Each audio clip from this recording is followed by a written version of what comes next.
Sa pagtapos sa filing sa COC, nigawas nga duha ang magpapili pagka-mayor sa dakbayan sa Talisay. Usa ka 44 anyos nga ginganlan og Roger Simafranca ang mamahimong makaatbang ni incumbent Talisay City Mayor Gerald Anthony Samsam Gulyas alang sa mayoral race sa dakbayan sa Talisay. Miduso si Simafranca sa iyang COC samtang way kontra kung unopposed si incumbent Vice Mayor Choi Asnar nga subli ni ining magpapili pagka-vice mayor sa Talisay City. Samtang 15 ka mga personalidad ang magtigi nga makakuha sa posisyon pagka-konsehal sa dakbayan.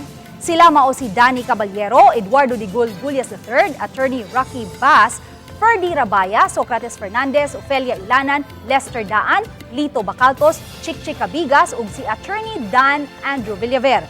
Nagpapili usab sila si Dennis Basiliote, Raul Alfafara, Lina Libres, Jesusa Lopez ug Lenny Espinosa. Gikinahanglan lang ang napo ka mga konsehal sa dakbayan sa Talisay.